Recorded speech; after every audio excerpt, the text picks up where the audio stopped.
हेमंत छाया वाटिका लेकर आया है फार्म हाउस की अनुपम श्रृंखला। प्रस्तावित स्मार्ट सिटी बस स्टैंड से मात्र 8 किलोमीटर की दूरी पर। शिक्षा और मेहनत एक ऐसी सुनहरी चाबी है जो बंद भाग के दरवाजों को बहुत आसानी के साथ खोल देती है। नमस्कार, मैं हूं आपके साथ में भूपेंद्र सिंह और अब रिपब्लिक सागर मीडिया का एक खास कार्यक्रम देख रहे हैं। आज हमारे साथ में हैं स्वामी विवेकानंद विश्वविद्यालय के संस्थापक डॉक्टर अनिल तिवारी जी। सर, बहुत बहुत स्वागत है सर आपका हमारे। नमस्कार, धन्यवाद।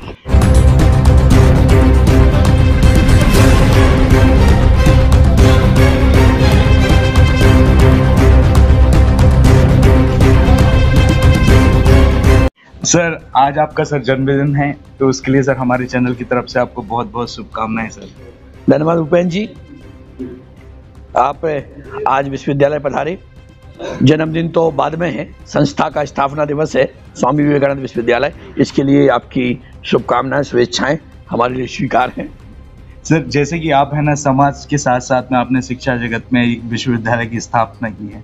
विश्वविद्यालय की स्थापना करने का सर सबसे पहला विजन और इसको यहाँ पे आप शिक्षा नीति को किस तरीके से देख रहे हैं सागर के बुंदेलखंड? देखिए, आप सब जानते हैं डॉक्टर हरि सिंह गौर की नगरी, यहाँ पर स्वामी विवेकानंद विश्वविद्यालय की स्थापना करना, डॉक्टर हरि सिंह गौर के चरणों के नीचे, उनकी धूल के नीचे स्वामी विवेकानंद विश्वविद्यालय की स्थापना करने का जो लक्ष्य या जो संकल्प हमने लिया, वह इसलिए हमने लिया कि यह सागर जो नगर है हमारा, यह शिक्षा के लिए जाना जाता है और ऐसे कई पाठ्यक्रम होते हैं जिन पाठ्यक्रमों को संचालित करने के लिए कहीं ना कहीं गवर्नमेंट को काफ़ी मेहनत लगती है। कई जगह ऐसी स्थितियां रहती हैं कि उनको शुरू करने में उनको परेशानी आती है और जब हम प्राइवेट सेक्टर में जब आते हैं तो उस समय कई ऐसी सुविधाएं हमें मिल जाती हैं जिन कोर्स का विजन होता है, जो रोजगार परक कोर्स होते हैं, उनको तात्कालिक हम शुरू कर पाते हैं।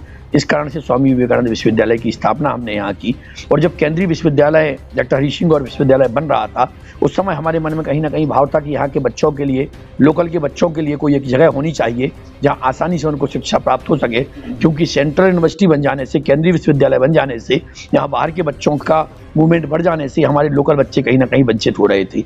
इन सब भाव को रखते हुए स्वामी विवेकानंद विश्वविद्यालय की स्थापना करने का मन बनाया, लक्ष्य लिया और बहुत हद तक उस पर मैं सफल भी हुआ। सर, काफ़ी यूनिवर्सिटी और कॉलेज के आज यहाँ पर कुलपति जी आए, आज यहाँ पर एक कॉन्ट्रैक्ट साइन हुआ है, MOU साइन हुआ है, तो मैं उसके बारे में भी थोड़ा जानना चाहूँगा। अभी क्या है, जो वर्तमान की स्थिति है कि सब पढ़ के जो हमारे यहाँ की जो शिक्षा थी, पूर्व की जो शिक्षा थी हमारी, जो हमारे मैकाले के समय से जो शिक्षा चली आ रही थी, वह हमारी शिक्षा से पढ़ा के बाबू बनाने का कार्य करती थी। उनका सिर्फ एक ही उद्देश्य था कि पढ़ो और बाबू बन जाओ। बाबू मीन्स पढ़ के हम सिर्फ एक ही दिशा में चलते थे, पढ़ के नौकरी करना। पढ़ के कोई काम करने के लिए बात नहीं करता था, कोई इसलिए पढ़ाई नहीं करता था कि पढ़ाई के बाद हमें काम करना है। कुशलता के लिए कोई पढ़ाई नहीं करता था। जो भी पढ़ाई करता था, मैं अच्छा पढ़ लूंगा तो फला नौकरी में चला जाऊंगा, अच्छा पढ़ लूंगा, इसको पढ़ लूंगा तो उस नौकरी में चला जाऊंगा। यह भाव आपने भी देखा होगा, पूरे समाज ने भी देखा होगा। लेकिन जो वर्तमान में राष्ट्रीय शिक्षा नीति आई है, वह यही कहती है कि आप पढ़िए, अपनी कौशल में दक्ष होइए और अपना स्वयं का भी रोजगार स्थापित कीजिए। कोई भी देश तभी तरक्की कर सकता है जब ज़्यादा से ज़्यादा लोगों के मन में यह भाव आता है कि हमें स्वयं का रोजगार स्थापित करना है। सिर्फ पढ़ाई से नौकरी पर जाना है, इस भाव को लेकर कोई देश तरक्की कर नहीं सकता। और उसी दिशा में यह कार्य शुरू हुआ जो आज अभी आप सुन भी रहे थे। उसी में हमने स्पार्क इंक्यूबेशन सेंटर के साथ MOU किया है। उसका सिर्फ यही उद्देश्य है कि आपके अंदर जो आइडिया हो, उस आइडिया को आप रजिस्टर्ड कराइए, उस आइडिया को आप रजिस्टर्ड कराएं, उसको पूरे वर्ल्ड प्लेटफॉर्म पर आप उपलब्ध कराएं। यदि वर्ल्ड प्लेटफॉर्म पर आप ले जाएंगे तो आपका आइडिया रजिस्टर्ड होगा, उसके लिए हम पोषित भी करेंगे, उसके लिए हम प्रचारित भी करेंगे और तब तक हम आपके साथ रहेंगे जब तक आपका आइडिया फलीभूत नहीं हो जाता।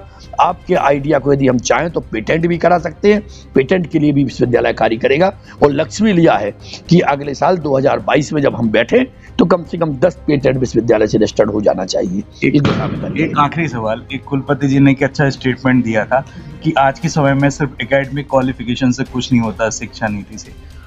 एक उन्होंने एक है ना बात कही थी, लगन, मेहनत और धैर्य। और लगन, मेहनत और धैर्य जिस विद्यार्थी में होता है तो शैक्षणिक योग्यता के बाद भाई कभी कई कॉम्पिटिटर एग्जामिनेशन की बात करें या बिजनेस की बात कर रहे हैं तो उसमें भी स्टेबल हो सकता है। तो आप लगन, मेहनत और धैर्य को किस नजरिए से देखते हैं? उन्होंने आपके जीवन में कैसा रहा? 60 में उन्होंने सारी बात कह दी, लगन, मेहनत और धैर्य। अगर जिसके अंदर ये 3 चीज आ जाएंगी तो वह सफल हो ही जाएगा, वह सफलता के पायदान को छू लेगा। आप भी जानते हैं, हम भी जानते, कोई भी चीज तात्कालिक नहीं मिल सकती। तत्काल जो अपनी बुंदेलखंडी की कहावत है, आपने शायद सुनी हो, आप बुंदेलखंड को बिलोंग करते हैं। बुंदेलखंड में कहते हैं कि आरे बरा मोरे मुंह में परा, एक बड़ी कहावत है, सादी सीधी सीधी कहावत, कि बिना मेहनत के यदि आप सब कुछ चाहेंगे तो कुछ नहीं मिलेगा। आप मेहनत करिए, मेहनत निरंतर करते रहिए, सही दिशा में मेहनत करते रहिए। मैंने भी कहा था, मेहनत करिए, सही दिशा में मेहनत करिए। यदि आप सही दिशा में मेहनत करते रहेंगे तो निश्चित तौर पर सफल होंगे। आपकी दिशा सही होनी चाहिए और मेहनत निरंतरता के साथ होनी चाहिए, तो आपकी सफलता आपके कदम चूमेगी, ऐसा हमारा मानना है। बहुत बहुत धन्यवाद सर चैनल के साथ में जुड़ने के लिए। ठीक है भूपेन जी, भूपेन जी बहुत बहुत धन्यवाद। आप विश्वविद्यालय पर आ रहे, आपने इंटरव्यू लिया, आपको इसको प्रचारित करें, आपका रिपब्लिक बड़ा अच्छा चले, आपका नेटवर्क, आपका प्लेटफॉर्म बहुत अच्छे से चले, इसके लिए हमारी तरफ से बहुत बहुत धन्यवाद और शुभकामनाएं। जैसा कि आपने देखा कि अभी हमारे साथ में थे स्वामी विवेकानंद विश्वविद्यालय के संस्थापक डॉक्टर अनिल तिवारी जी।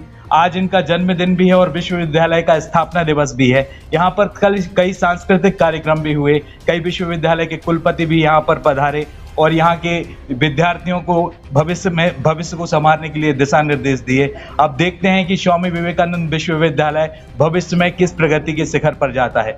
फिलहाल इस एपिसोड में इतना ही। मैं भूपेंद्र सिंह ठाकुर रिपब्लिक सागर मीडिया की ओर से आप सभी से विदा लेता हूँ। जय हिंद, जय भारत। अगर आप ये वीडियो YouTube पर देख रहे हैं तो हमारे चैनल को सब्सक्राइब करें और बेल आइकन को दबाना ना भूलें। अगर आप Facebook पर ये वीडियो देख रहे हैं तो हमारे पेज को लाइक करें।